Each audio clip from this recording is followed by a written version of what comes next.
Assalamualaikum warahmatullahi wabarakatuh. Waalaikumsalam warahmatullahi wabarakatuh. Selamat datang di video kami. Pada kesempatan kali ini kami merupakan mahasiswa Teknik Informatika Fakultas Teknik dan Sains Universitas Muhammadiyah Purwokerto akan melaksanakan tugas video kemuhammadiyahan kelas A. Pada kesempatan kali ini kami sedang berada di rumah Ketua Pimpinan Cabang Muhammadiyah Jatilawang, yaitu rumah Bapak Ahmad Mutahar. Ya. Kali ini kami akan berbincang-bincang Muhammadiyah di daerah Jatilawang. Untuk Bapak memperkenalkan diri. Ya, terima kasih atas kehadirannya. Saya Ahmad Mutahar, Ketua Pimpinan Cabang Muhammadiyah Jatilawang. Yang pertama ucapan selamat datang. Monggo apa yang perlu kalian ingin ketahui bisa ditanyakan kepada saya. Monggo. Terima kasih Bapak. Silakan mau siapa dulu yang mau tanya, mau pengen tanya apa, monggo nanti kami jawab sekitar Muhammadiyah di Cabang Jatilawang. Kami mengucapkan terima kasih untuk kesempatan yang telah diberikan, Pak. Jadi untuk pertanyaan pertama, jadi kapan pimpinan Cabang Muhammadiyah di Jatilawang ini didirikan? Yang jelas sebelum saya lahir kayaknya ya, dari beberapa informasi yang berusaha cari, karena ini memang tidak masuk sejarah dan tidak dibukukan, paling hanya ada beberapa orang yang masih bisa bercerita. Jadi Muhammadiyah di Jatilawang itu mungkin sudah sekitar tahun 1950-an, 1960-an. Itu sudah ada. Kalau dulu belum namanya Jatilawang. Ya berganti nama dari pimpinan cabang Tinggarjaya menjadi pimpinan cabang Muhammadiyah Jatilawang itu sekitar tahun 80-an. Jadi sebelumnya namanya saja pimpinan cabang Muhammadiyah Tinggarjaya. Belum satu kecamatan. Baru desa Tinggarjaya. Tapi membawai mungkin satu kecamatan. Karena memang basicnya itu ada di Tinggarjaya. Makanya sejarah ketika saya tanya ada beberapa yang menginformasinya mengklaim siapa yang dulu ke sini tidak jelas. Tapi saya bisa mencari dua nama paling enggak. Ya, itu satu yang namanya Bapak Atmo dulu. Itu profesinya sebagai kalau dulu ya carik desa Tinggarjaya. Itu menjabat sekitar tahun 50-60-an. Ya. Ini yang versi pertama. Jadi Muhammadiyah datang itu dari Jogja mungkin ya, kemudian ke Banyumas, terus ke Tinggarjaya lewat biaya itu. Bapak Atmo. Tapi ada versi lagi yang katanya membawa itu namanya Bapak Kyai Kudori. Itu profilnya jadi kalau sekarang mungkin penghulu di Kecamatan Jatilawang. Ya, jadi Muhammadiyah ada di Jatilawang sekitar katanya itu tahun 50-an. Sudah lama sekali, tapi masih Tinggarjaya. Berubah menjadi cabang Jatilawang sekitar tahun 80-an. Itu saya. Sejarah ini juga saya tidak mengatakan itu benar sekali karena saya dari cerita dari orang ke orang. Ya, jadi belum dibukukan, belum ditulis. Jadi kebenarannya enggak. Tapi insya Allah itu benar. Jadi termasuk Muhammadiyah di Jatilawang sudah lama banget. Gitu. Terus mau ada lagi yang ditanyakan, silakan. Monggo. Selanjutnya, bagaimana proses awal berdirinya? Apakah ada kisah-kisah perjuangan menarik yang bisa diceritakan? Yang jelas ya Muhammadiyah secara umum kan berdiri ya mungkin sama dengan pendirinya Kiai Ahmad Dahlan. Ya mestinya di Jatilawang juga kepengin Islam itu pengamalannya Islam yang murni.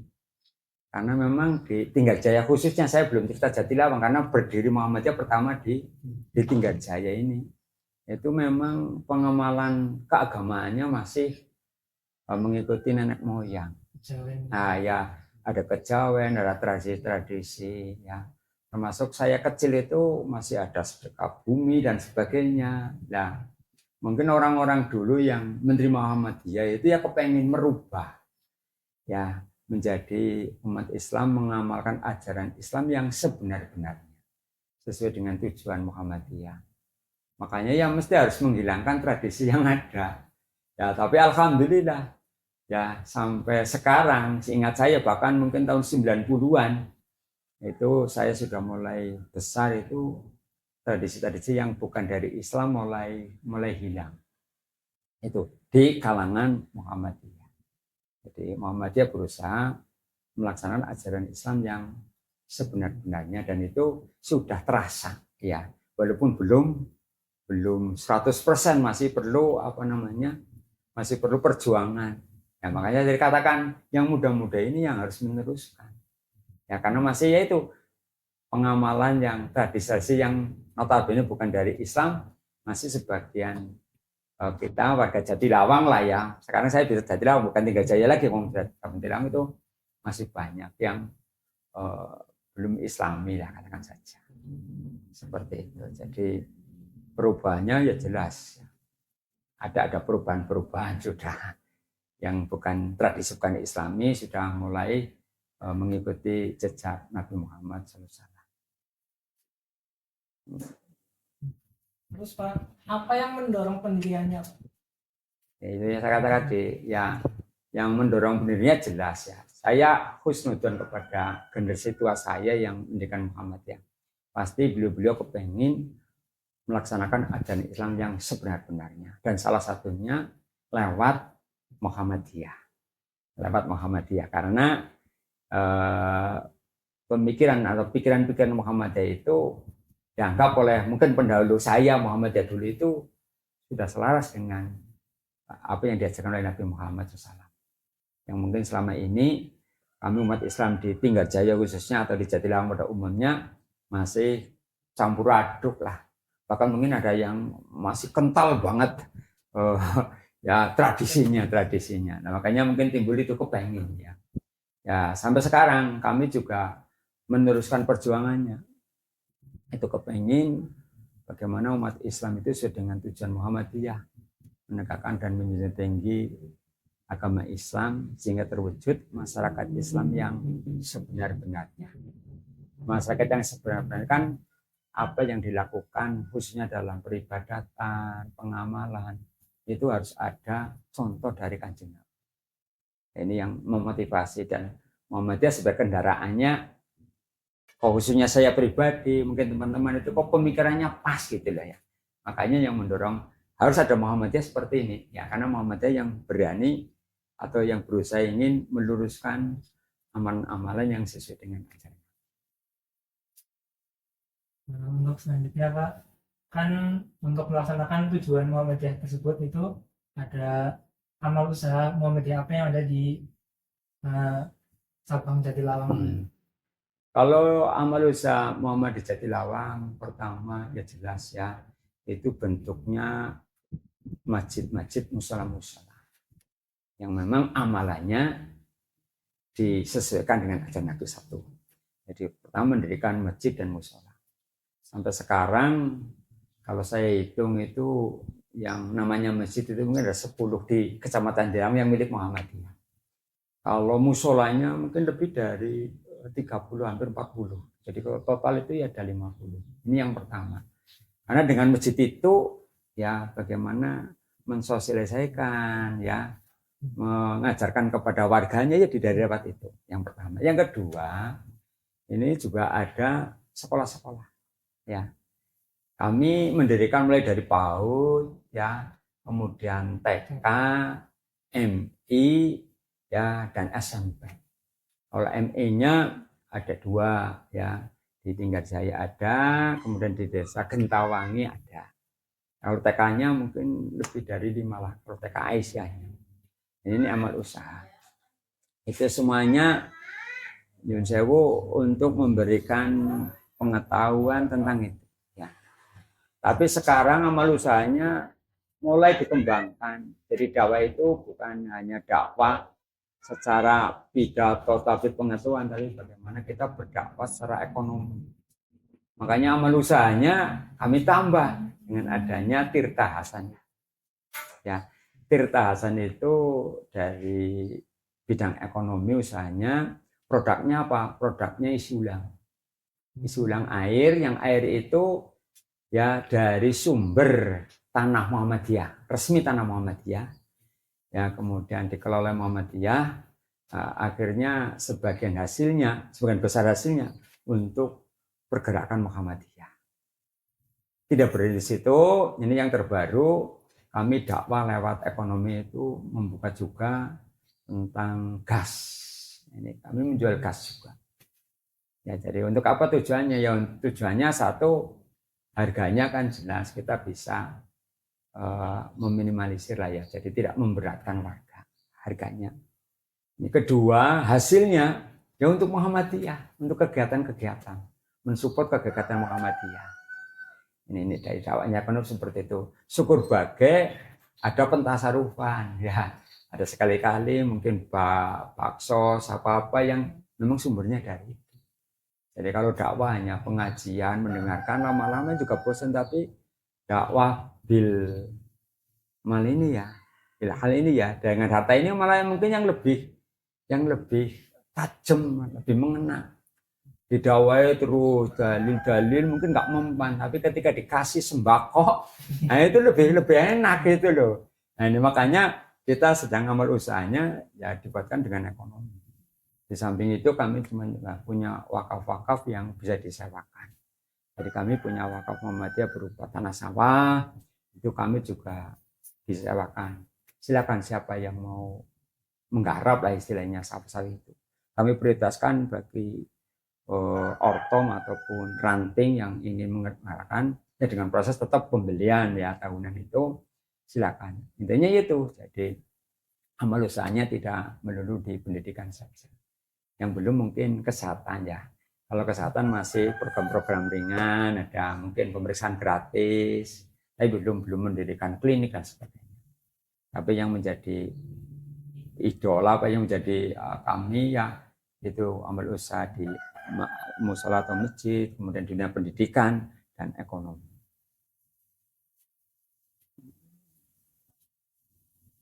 Terus mau ada lagi silakan. Ya, selanjutnya komitmen seperti apakah yang dipegang oleh Pak Ahmed sebagai pimpinan sehingga dapat bertahan sampai sekarang? Nah, ya. Satu, namanya perjuangan itu bukan mulus tanpa rintangan, tanpa halangan. Jadi mengapa kok kita harus berjuang? Pada umumnya kan kita selaku umat Islam, kalau saya pribadi itu ada tugas saya, ada tugas. Kalau memang sudah masuk Islam ya harus mengikuti kanjeng Nabi. Ya, ada sebuah ayat yang masih saya hafal mungkin sejak saya remaja. Itu ayat ini ada di 3 surat. Ya, ada di surat At-Taubah, ya, ada di surat Shaf, ada di surat Fat Al-Fat, ya, itu. Ya, tadi a'udzubillahi minasyaitonir rajim walladzi arsala rasulahu bihuda wa dinil haq liyudhhirahu 'ala dini kullih walau karihal musyrikun. Dalam satu ayat itu redaksinya waqafa billahi syahida, itu ya. Dan ini yang mendorong sehingga bahwa kalau kita sudah ingin menjadi pengikut Nabi Muhammad dan ingin bersama Nabi, ya harus punya komitmen memperjuangkan agama Islam. Yaitu liyudhhirahu 'ala dini kulli. Ya, kalau bisa meninggikan atau memenangkan di atas agama-agama yang lain. Jadi ya itu tadi tradisi-tradisi yang tidak Islami, bagaimana kita berusaha untuk mengganti menjadi tradisi yang Islam. Mungkin Yun Sewu ya banyak warga dulu senang sodako jariyah. Ya itu ngertinya hanya apa-apa selamatan apa selamatan. Tapi kita kenalkan kalau sedekah itu pas ada akikoh. Ini yang Islami, sehingga ketika baru punya bayi lahir, punya rezeki, ya akikoh. Saatnya itu ya, bukan harus bulan ini, bulan ini. Ini salah satunya contoh ya. Ini ternyata ya lewat Muhammadiyah yang kendaraan yang bisa seperti itu. Ya, karena apa? Perjuangan itu kalau sendiri aja jelas nggak jadi. Makanya Kiai Ahmad Dahlan kan wal takum minkum ummati yadmuna ilal khair itu kan wal takum, hendaklah kamu semua kan tidak sendirian. Ya di dalam perjuangan umat Islam di surat As-Saffat 4 kan sama ya. Itu jadi Allah mencintai orang yang berjihad di jalan Allah yang seperti barisan yang kokoh. Ya. Soft ya, membuat soft ya. Bangunan-bangunan ini kan kuat itu bukan karena sendirian. Kalau hanya pasir tidak mungkin akan terbentuk. Tapi bangunan ini kuat itu ketika ada pasir, ada besi, ada semen, ada yang masang. Perjuangan Muhammadiyah akan bisa dengan banyak potensi. Tidak satu potensi. Mungkin ada orang kaya tapi tidak sergap ngaji. Ya dia memberikan kekayaannya untuk mengadakan sebuah pengajian. Untuk mengundang kiai. Mungkin tidak sempat ngaji, tapi ada yang sempatnya hanya ngaji terus. Mungkin hanya modal tenaga. Tidak punya uang, tidak punya pemikiran yang cemerlang, tapi punya tenaga. Ya, apa jenengan berani membawa cor-coran ngember kan enggak ya, contohnya loh ya, tapi kan punya pemikiran. Nah ketika umat Islam Muhammadiyah itu banyak yang punya potensi-potensi itu, ketika menjadi satu ada tukangnya. Lah tukangnya itu pimpinan cabang itu ya, tukangnya itu kan pimpinan itu bisa meramu dengan potensi yang ada ya, sehingga menjadi sebuah kekuatan yang luar biasa. Nih jadi kalau saya punya komitmennya karena perjuangan untuk Islam. Kalau Muhammadiyah itu hanya sebagai kendaraan. Ya. Kalau nanti di surga itu mungkin bukan orang Muhammadiyah, bukan NU, tapi umat Islam yang betul-betul mengikuti Nabi Muhammad. Selanjutnya Pak, menurut Bapak, apakah perjuangan dakwah ini perlu dilanjutkan? Ya perjuangan itu harus dan tidak akan selesai sampai kiamat. Ya sampai kiamat. Walaupun tantangannya akan berbeda. Nah ini kesiapan. Kalau saya zamannya mungkin, kalau saya boleh bercerita, zaman saya zaman yang paling kompleks apa ya. Jadi paling lengkap maksudnya ya. Saya zamani radio, saya zamani foto pakai glis, saya zamani surat pakai perangko, dan sekarang saya zamani surat sudah pakai digital. Ya. Kamera bukan pakai Kodak apa itu lagi, sudah pakai HP. Dan perkembangan yang luar biasa itu HP ini, HP. Ya. HP itu lengkap, itu ada jamnya, ada radionya, ada tip-nya, ada kameranya, ada filmnya, ya kan? Nah, artinya apa? Perjuangan itu harus terus. Hanya saja nanti metodenya yang mungkin berbeda, disesuaikan. Dulu dakwah mungkin sering ada pasang teratap, undang kiai, ya ada panggung. Mungkin sekarang pakai YouTuber. Lah ini yang harus dilaksanakan oleh generasi sekarang. Zaman saya mungkin belum. Saya membuat video saja mungkin nggak bisa. Nah panjenengan itu yang mungkin ada ketika ada pengajian direkam nanti disiarkan ya. Tapi tidak hanya nyun sewu dibisniskan, ambil kontennya supaya jadi YouTuber ditonton banyak orang. Bukan itu, tapi tujuannya memang berdakwah. Jadi dakwah itu harus jangan sampai berhenti dan tidak akan berhenti. Pasti ada. Saya masih teringat itu, saya pernah kuliah sama Buya Salvini Ma'arif. Itu masih ingat saya zaman kuliah. Beliau itu mengatakan bahwa setiap generasi, setiap peradaban itu ibaratnya ketika ditanam padi pasti akan muncul, akan hidup juga rumput. Ya, jadi kalau ada padi mesti ada rumput. Itulah kehidupan.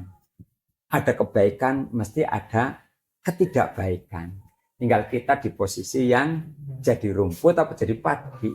Ya, kalau jadi padi ya berusaha rumput itu dihilangkan. Itu kan dakwah. Ya, dakwah ya harus ada etika. Dakwah kepada yang memang sudah menjadi loyalis Muhammadiyah, dakwah yang baru masuk Muhammadiyah atau dakwah mungkin kepada orang umum itu kan ini nanti yang strateginya itu yang perlu. Ya jangan langsung kepada orang awam jebret ini musik kalau orang kejawen kalau Jatilaung ada pekuncen ya mungkin nggak jadi. Ya harus sedikit dikenalkan. Ya, Rasulullah berjuang itu kan kenabian itu kan 23 tahun. Ya kalau panjenengan baru 5 tahun kepengen Islam jaya ya nonsen lah ya. Ya termasuk saya berusaha seperti itu, ada edukasi, ada pengenalan. Akhirnya nanti ada sebuah keyakinan keimanan. Itu kalau sudah masuk ke hati udah zaman sahabat, sudah tidak mikirkan dunia kan, karena memang betul-betul yang dicari hanya mardotillah dan kehidupan akhirat. Ini yang mungkin perlu itu ya, jadi untuk memotivasi bahwa hidup itu sebenarnya di akhirat. Ya saya juga dakwah kepada diri sendiri ya, juga kepada mengajak yang lain. Ya, makanya ini harus bersambung terus, kaderisasi harus ada karena tidak akan selesai. Mungkin kalau Indonesia ya kalau panjenengan ngerti semua kan mulai dari mungkin wali itu ya. Wali itu kan belum selesai, tapi kadang-kadang berhenti di situ saja. Harusnya tetap ajaran Islam yang betul-betul itu dari Kanjeng Nabi kita kenal.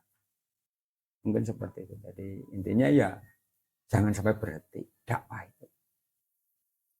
Jadi Pak, untuk ini pertanyaan dari saya, dari PCM pimpinan cabang Muhammadiyah Jatilawang ini ada berapa ranting? Saya punya 14 ranting.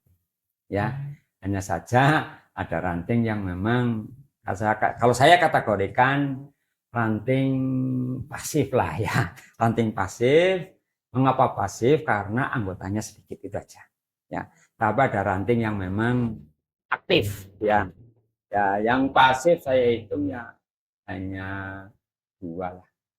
Hanya 2, tapi yang 12 ya ada yang tengah-tengah, tapi yang sebagian besar ya ranting itu aktif dalam artinya banyak kegiatan-kegiatan.